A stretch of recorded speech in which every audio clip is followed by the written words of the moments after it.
Grievous is what the Jedi will become if they forget compassion. That's what George Lucas told his stunt team when he was talking about the Obi-Wan versus General Grievous scene. And that's really the purpose of the scene, is that Grievous isn't just another villain, he's the ghost of the future. He's what happens when the art of war outlives its soul. He's half machine, half man, all efficiency, no empathy. His cough, his armor, his stolen lightsabers are George's warning that this is what the Jedi's obsession with control will create. A warrior who kills perfectly and feels nothing. Grievous is a parody of the Jedi, George says. Now Obi-Wan, on the other hand, is George's last true knight. When he drops onto that landing platform and says hello there, it's not arrogance, it's composure, it's confidence.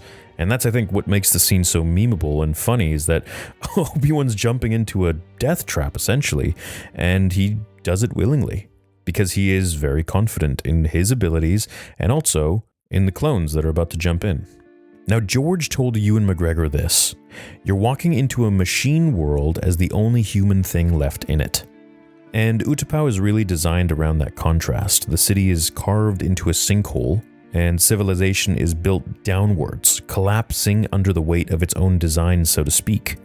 The Separatist army is pure technology, droids, cannons, armor, and Obi-Wan rides in on a living creature. He brings life into a graveyard of machines, if you want to think of it that way. Now, the Varactyl that he's riding on actually has a lot of personality in the book, and she ends up actually kind of, I don't know about being force sensitive, but she kind of like feels Order 66 as it happens, and she turns her body to kind of shield Obi-Wan when Cody fires upon him. But anyways, that's just a little bit of fun lore information. Now, George also said this: he said, "Every weapon in this movie is a metaphor for control." So the duel begins very brutally. Of course, no elegance, there's no poetry, it's just noise and speed with Grievous. And George tells Nick Gillard to choreograph Grievous as a blender with legs, a storm of movement with no emotion behind it. So Obi-Wan's fighting style, by contrast, is patience, and he is the master of Form 3, of Surisu, of defense. He doesn't overpower it, he just endures it, and that's kind of what he did against Anakin as well. He lets the machine sort of burn itself out and make a mistake. Now, Matthew Stover in the Revenge of the Sith novel says this: "Grievous was a storm of metal and shrieking fury. Kenobi was the eye of the storm." And that's really the moral geometry of this fight here, is that the light doesn't defeat darkness through dominance, it defeats it through stillness. Obi-Wan wins because he refuses to fight like his enemy. He isn't dueling to prove strength, which is what I believe Anakin would have done if he had gone to Utapau like he originally wanted to. He's surviving long enough for the machine to expose itself, to expose its errors. Now, George compared Grievous to a preview of Darth Vader. Grievous is the warning, Vader is the result. That's what he said. Both are half human, both hide, well, I'd say Grievous is even more than, well, less than half human. He's like 90% machine. But at the end of the day, they're both hiding behind technology. They both cough, sort of. They both have breathing problems. And so we can see a lot of similarities there with Grievous and Vader, and that's kind of the point. But the difference here between Grievous and Obi-Wan is that Obi-Wan has compassion, whereas Grievous is killing for sport. And Obi-Wan does it out of necessity. And even then, he doesn't enjoy it. Now, so uncivilized line, when he pulls out the blaster and kills Grievous, is more so from disappointment when he has to kill the droid. It's not really out of pride or thrill like Anakin would probably have if he killed him. And that line is very sarcastic on the surface, but George meant it as a tragedy. It's Obi-Wan acknowledging that he's now part of the machine, that the galaxy has made him fight on its terms. Because George said this, he said, "It's the last time a Jedi uses a gun. After this, the war belongs to machines." So this blaster shot is actually pretty symbolic. It's the perfect Jedi ends the fight with the weapon of a clone, not a knight. It's George's way of saying the Jedi are already extinct in spirit. The code still exists, the robes still exist, but the age of lightsabers as instruments of peace is over. And the sound design also reinforces this, if you pay attention. Ben Burtt layered Grievous's voice with a respirator hiss. It's the same mechanical rhythm that will later define Vader. Every breath from Grievous foreshadows the life of Anakin that he will soon inherit. power without peace, motion without meaning, and Obi-Wan standing over the wreckage is a man looking at the future that he's about to lose his best friend to. George says this, he says, Grievous is what's left when humanity gets replaced by technology and ego. So, kind of from a mythic perspective, this duel represents the halfway point of Revenge of the Sith.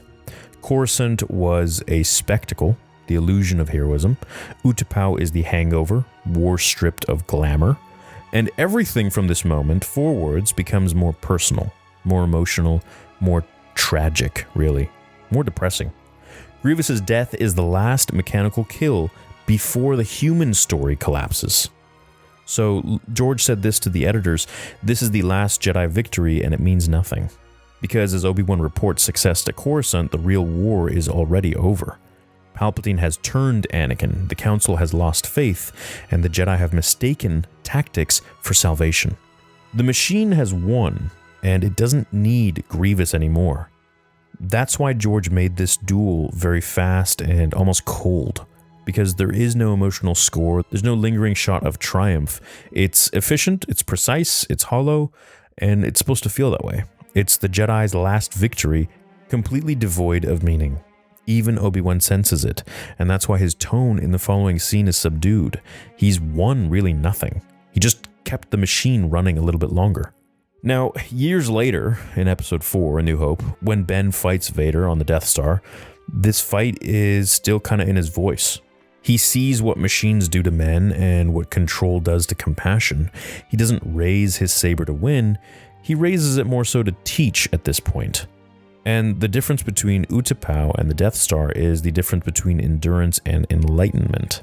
And that's why this duel matters. It's not a throwaway set piece, it's really the turning point of the galaxy's heartbeat, so to speak. It's the final victory of control before it consumes everything. And I say that because George says this, Grievous is a parody of the Jedi. Obi-Wan is what they should have been.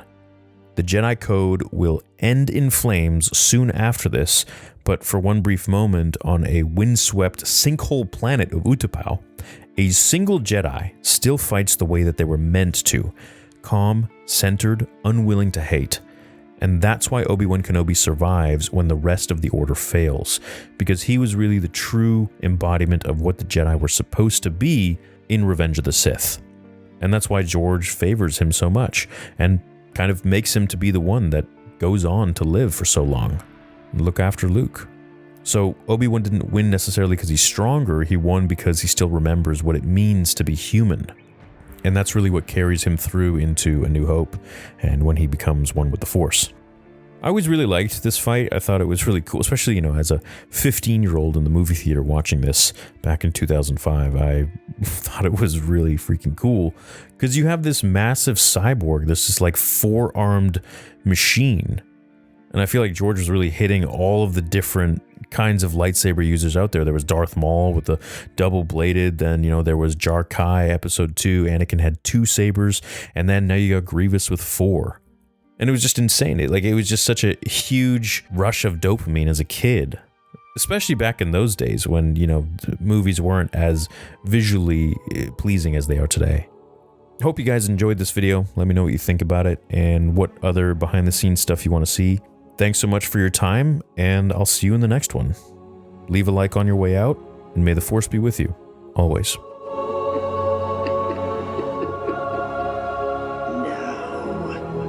Fulfill your destiny.